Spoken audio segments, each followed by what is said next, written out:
Te vi ahí, Olinda, ¿dónde estás? Hacé seña. Ahí está, me cambiaron de lugar. Bueno, vos, Olinda, a vos te vamos a habilitar para que ores. Arrancamos con tu oración, ¿sabes? A ver, probá un poquito. A decir hola por lo menos. No, no se escucha todavía. Espera. Espera que te están arreglando el audio. ¿Vos ahí lo tenés bien el audio? A ver ahora. Ahí está. A Ahí ver. está. Muy bien. Ahí está. Un saludito tuyo ¿Ahora y se una escucha? oración. Bueno, muy lindo. Estaba ansiosa por escucharlos y por verlos. Gracias a Así que Dios. bueno, le damos gracias a Dios. Padre, te damos gracias en esta mañana Sí, y te Señor. pedimos la bendición especial que tú tienes hoy, Señor, a nuestras vidas, Padre. Te pedimos la Gracias, unción Padre. fresca sobre la vida de nuestro pastor para que él pueda Gracias, hablar a Señor. nuestras vidas, Señor, y darnos el alimento que necesitamos todos. Gracias Gracias, te damos Jesús. porque este tema lo necesitamos, Señor, Sí, aún Señor. para nuestras vidas y aún para transmitirle, Señor, a nuestros Gracias, hijos y a Señor. nuestros nietos. Gracias te damos por todo, en el nombre de Jesús. Amén. Amén. Y Gloria a amén. Dios. Muchas gracias, Olinda. Y vamos a escuchar una interpretación musical, solamente un instrumental que tiene mi hermano Ajá. Ezequiel preparado. ¿Eh? Oh, qué lindo. No sé si ahora lo vamos a enfocar a él.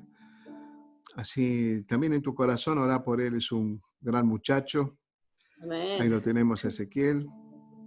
Para los que no sabían, él es profesor de música, pero Sí. profesor de verdad, ¿eh? Es muy inteligente Ezequiel, nosotros lo queremos mucho. Y también a Emiliano, porque si no se pone celoso. Ah, el Emi.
Muy bien, muy bien.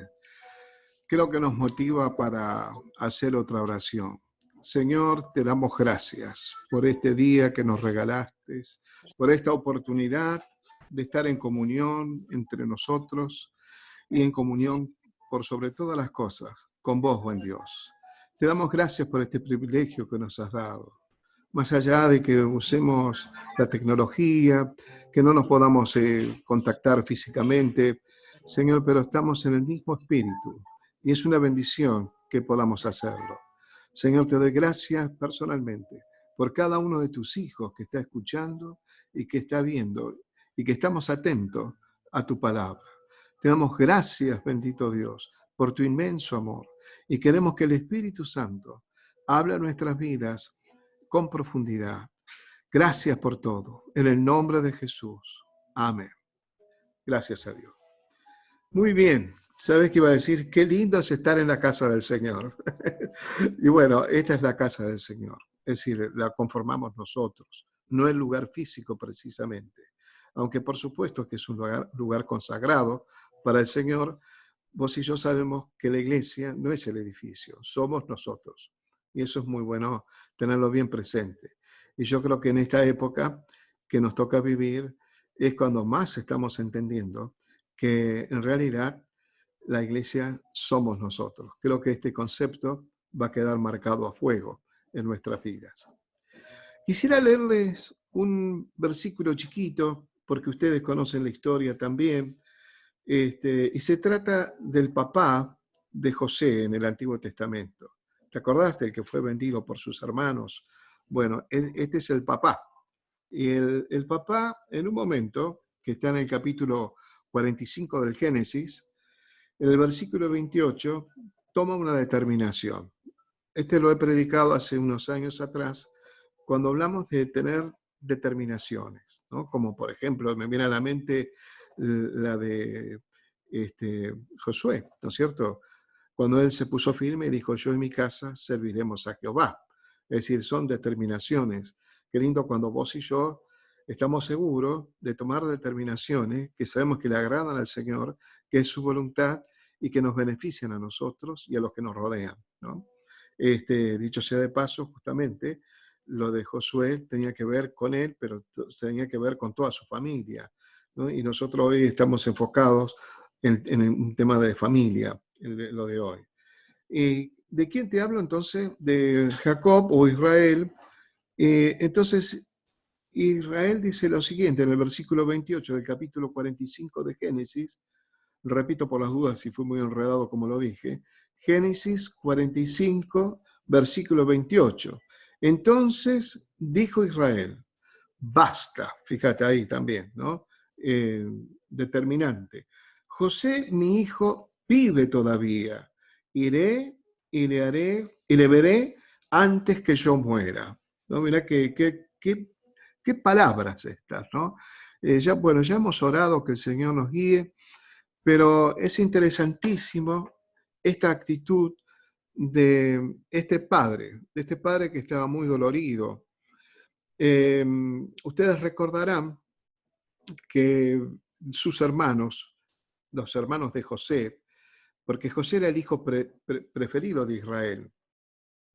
Entonces, los hermanos de José que lo envidiaban, le tenían envidia, ¿no? Vos fíjate, ahí ya hay un problema familiar importante. Sus hermanos le tenían envidia.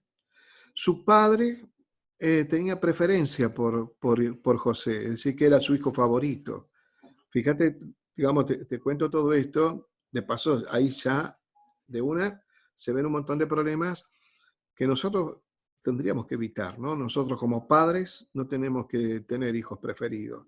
Los hijos tenemos que amarlo a todos con el mismo amor, ¿no es cierto? Por supuesto que el trato quizás sea diferente porque ellos son diferentes. Y entonces a cada quien, como es su carácter, como es su forma de ser, nosotros nos vamos a acercar.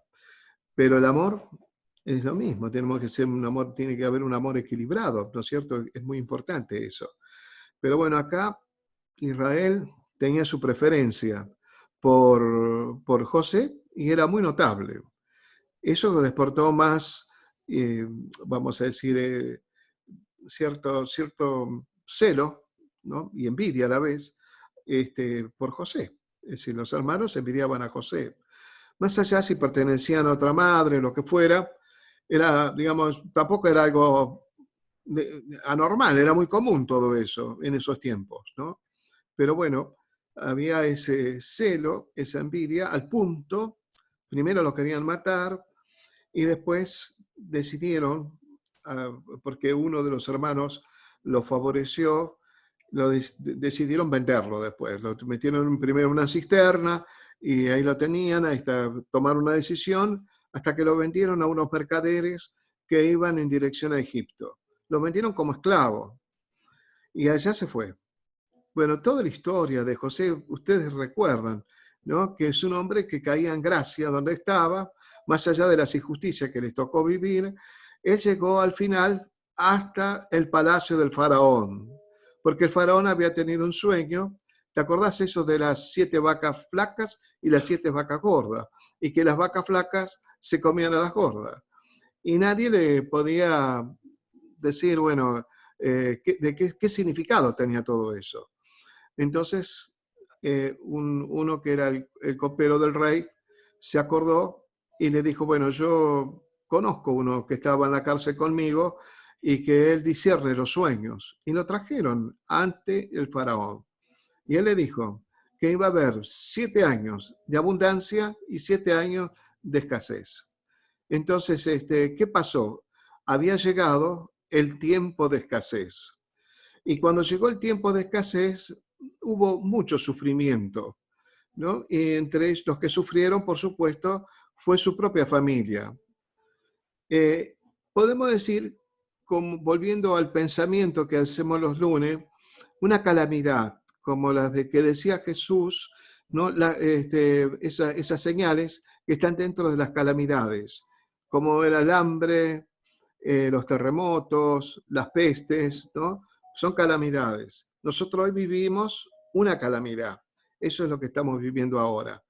Ahora, fíjate qué pasó con esta calamidad. Esta calamidad hizo que los hermanos de José se movieran, por orden del padre también, a que fueran a buscar alimentos en Egipto, porque se nota que ellos tenían noticia de que en Egipto todavía había abundancia. Así que se fueron a Egipto. Lo que ellos menos imaginaban, que se iban a enfrentar con su propio hermano José, al que habían vendido, ¿no? Bueno, la historia es un poco larga, porque José, cuando se da cuenta que llegaron sus hermanos, los probó a ver cómo si habían superado esas actitudes que tenían, si habían madurado.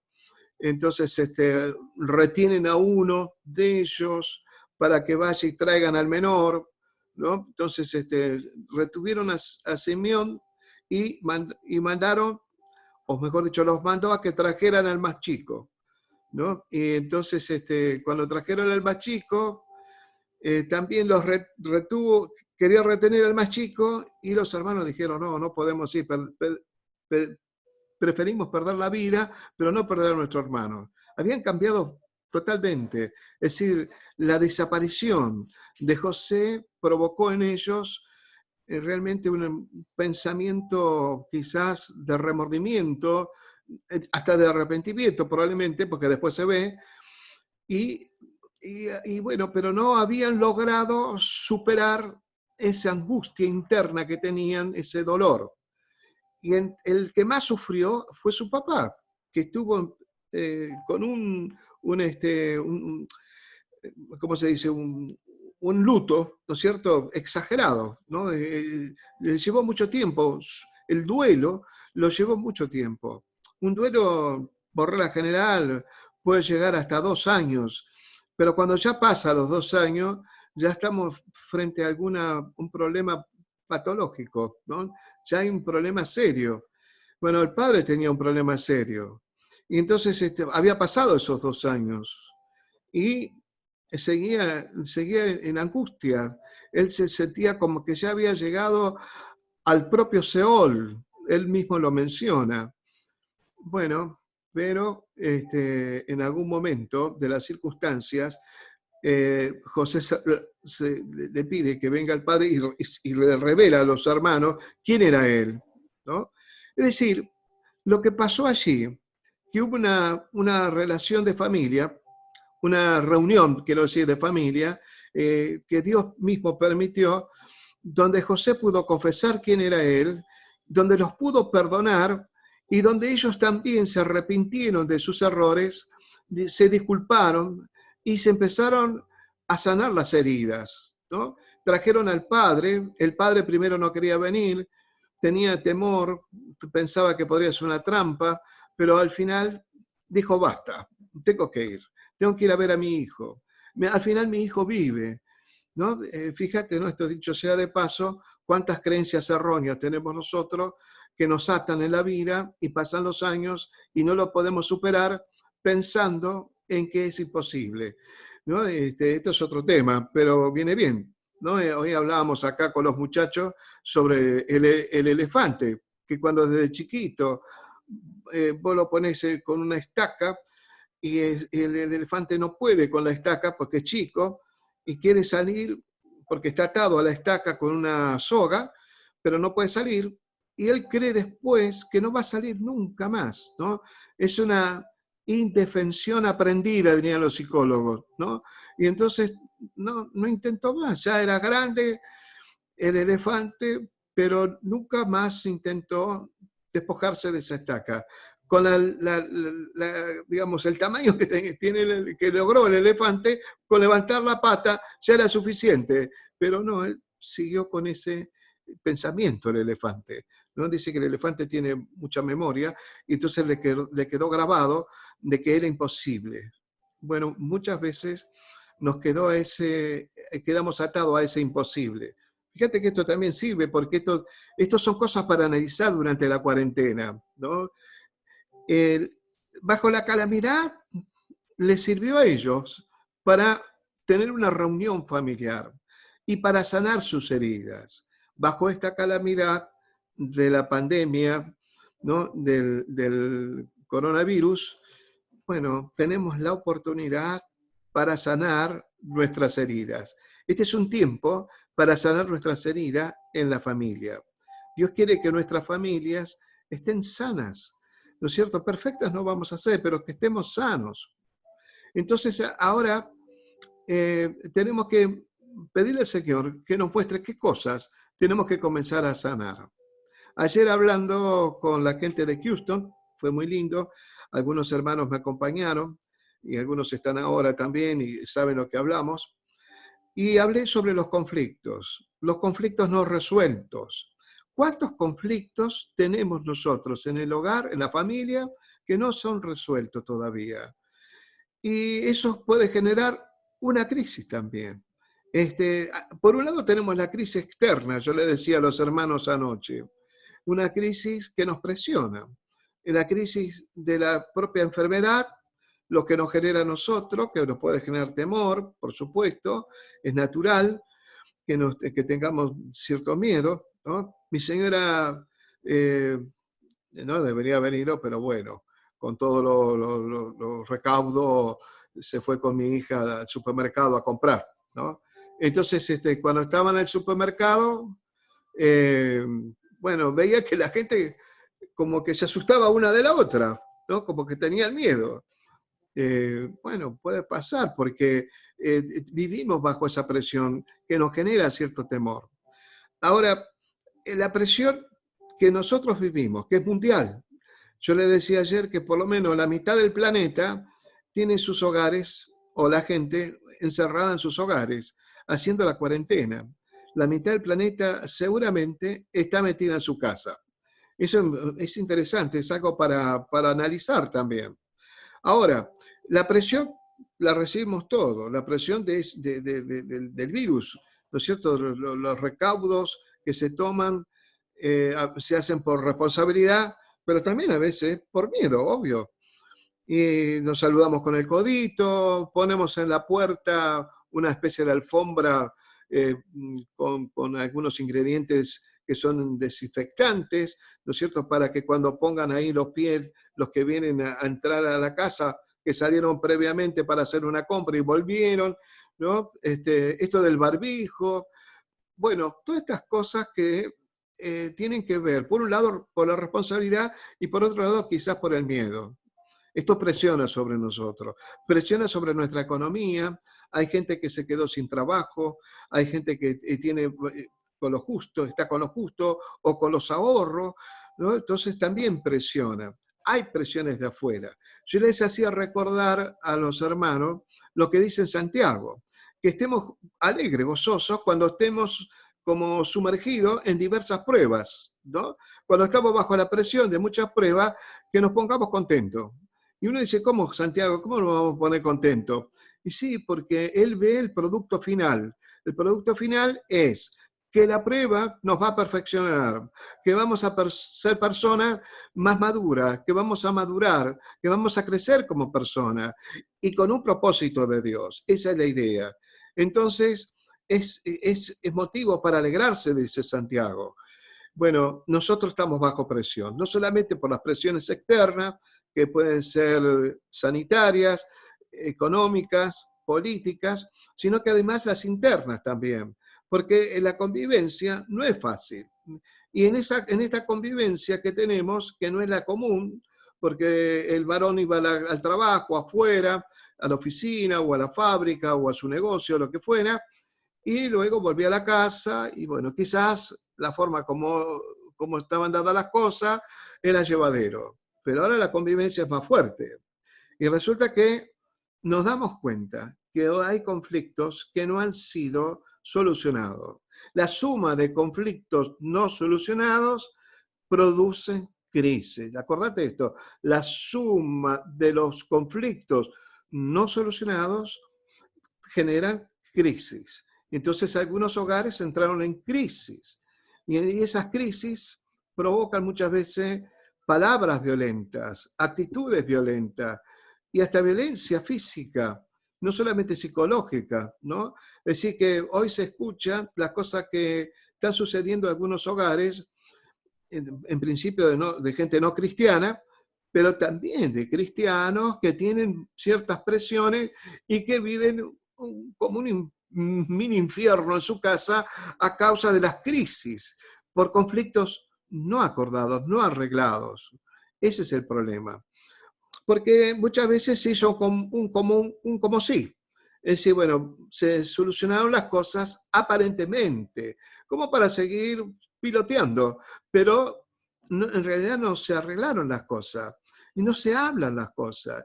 Y decíamos anoche de que hay que ser honesto y empezar a hablar las cosas. Por alguna razón nos enseña la palabra que no debe esconderse el sol sobre nuestro enojo. Es decir, tenemos que solucionar las cosas en el mismo día en lo posible. Aunque nos pongamos mal, nos vamos a poner mal, nos va a doler. Quizás a nosotros nos va a costar reconocer nuestro propio error, nuestro orgullo, nuestra vanidad, nuestra vanagloria, lo que fuera. Entonces, por ahí esas cosas no nos permiten a nosotros abrir el corazón. Pero hay que pedirle al Señor, justamente nosotros que somos cristianos, antes de hablar, buscamos a Dios en oración, pero tenemos que hablar las cosas. Ahora, yo decía anoche, ¿no es cierto? Es bueno que empecemos a solucionar nuestros problemas en nuestro hogar. Aprovechemos este tiempo a solucionar los problemas. Sentarse con el cónyuge, suponiendo que el problema es que es con el cónyuge, porque puede ser con los hijos, o los hijos con los padres. Bueno, este es un tiempo para solucionar esos conflictos que no se arreglaron. El conflicto se arregla con un acuerdo genuino. Acordate que en la familia, así como en el matrimonio, es una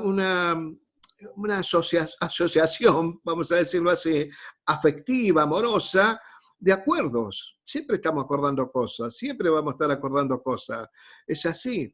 Somos seres sociales, Dios nos creó así y tiene que haber acuerdos, ¿no? En todo hay como un contrato social y nosotros ese contrato tenemos que renovarlo cada tanto, revisarlo, a ver cómo están las cosas, ¿no? Entonces, bueno, este es el momento oportuno para solucionar los problemas, no para enojarnos más ni para ponerlo, porque ¿qué pasa? Con toda esta presión, ¿no? El mal humor empieza a salir. Y viene el maltrato, las palabras desagradables, el desprecio por el otro, es horrible. Entonces, no, mejor hagamos de nuestra casa un lugar precioso, un lugar deseado, ¿no es cierto? Y más si vamos a estar unos meses más metidos en casa. Entonces aprovechemos para solucionar todos los problemas. Hay hermanos que me cuentan que en la casa están edificando, otros están pintando, otros están arreglando, todos están haciendo algo. Bueno, genial. Eso es lo material. Ahora, ¿cómo andamos en los afectivos, en las relaciones? ¿No? Por ejemplo, el matrimonio debe resaltar la relación, ¿no? Cuando tenemos que solucionar un problema, tenemos que mirar cómo sostener esa relación. No pensar egoístamente en mí siempre, en mí, nada más que en mí, ¿no? Como decía mi papá, hay gente que piensa en uno. Dice, primero estoy yo, después estoy yo y siempre estoy yo. Esa es la forma de pensar de muchos egoístas. Los hijos únicos por ahí andamos, ¿no? Pero no, acá es una vida de relación. Y la relación es lo que nos sostiene, lo que nos bendice. Entonces, por lo tanto, es muy importante que nos enfoquemos en la relación. Y cada uno pone su granito de arena para llegar al acuerdo que nos bendice a todos para sostener esa relación. ¿Por dónde vamos a empezar? Decíamos anoche. Empecemos por los conflictos más simples, ¿no? Porque si hacemos, espera que me pica, si hacemos los conflictos, si nos enfocamos en los conflictos más pequeños, más chicos, más fáciles de resolver, bueno, nos vamos sintiendo mejor psíquicamente, anímicamente y espiritualmente. Y luego vamos por los más complejos, pero empezamos por el menor y vamos de a poquito viendo los otros. Y vamos despejando todo hasta que superemos la crisis. Y la vamos a superar. Ahora, superando la crisis interna, la crisis de la familia, cuando todos estamos en armonía, no vamos a ser perfectos. Va a haber siempre un blanco y un negro, un sí y un no. Bueno, pero ya vamos a estar, hablando en criollo, más canchero como para ir resolviendo los problemas, para llegar a los acuerdos. Vamos a tener más cintura política, como quien diría, para poder manejar esos asuntos.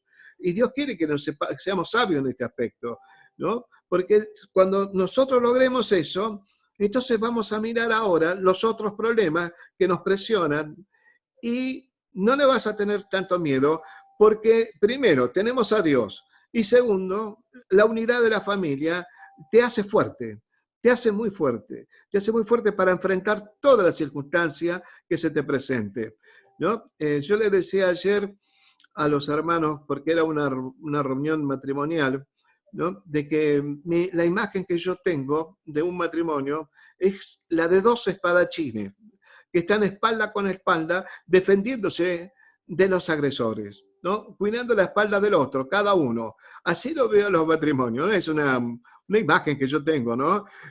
Cómo se defiende en la vida los dos, cuando se aman, cuando llegan a acuerdos, cuando pueden superar sus propios conflictos, se pueden defender y se van a defender y van a tener victoria, ¿no? Entonces yo quiero que vos seas sabio en este tiempo, logres resolver tus conflictos internos, tal vez primero los propios, los de uno.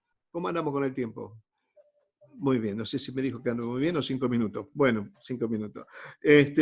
Entonces, primero los nuestros también, porque quizás no lo mencioné.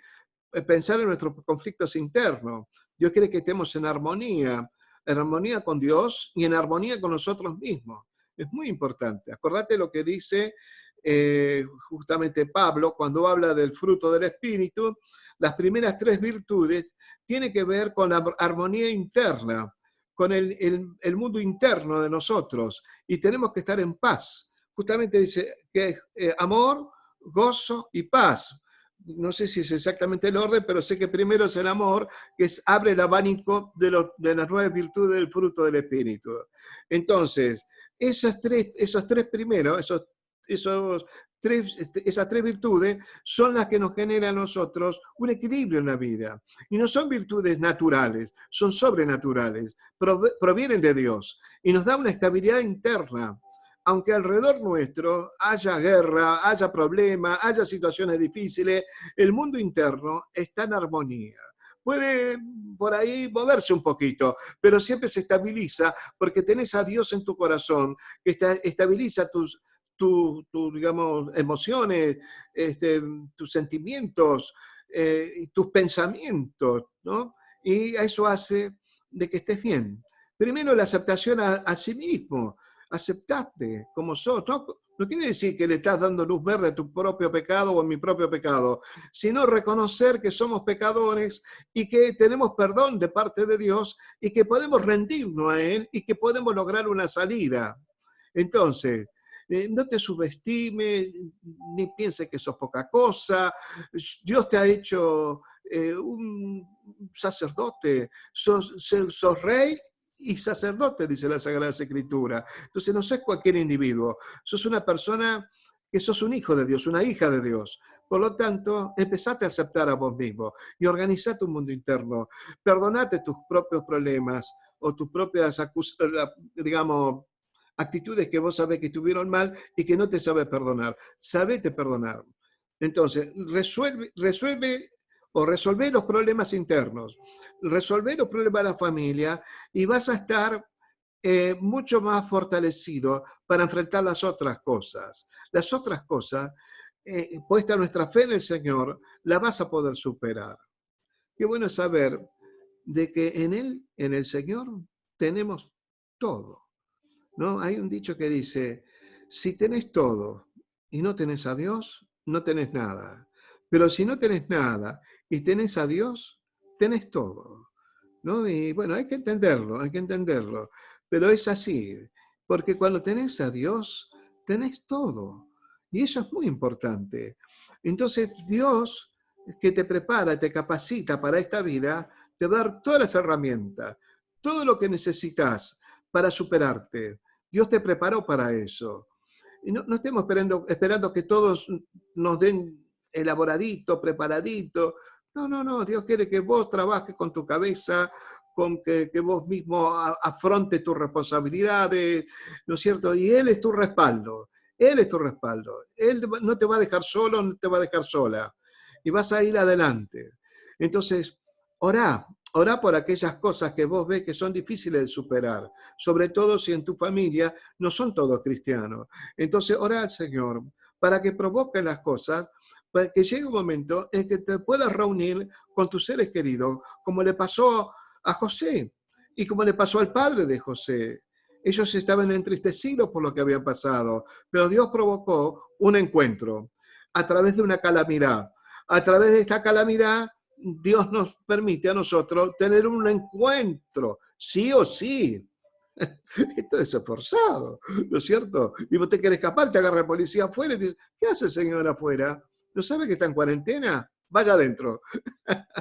Entonces no va a permitir que vos estés, Dios no va a permitir que vos te escapes, sino que tenés que entrar a tu casa y resolver tus asuntos. Y Dios te va a ayudar. Dios está de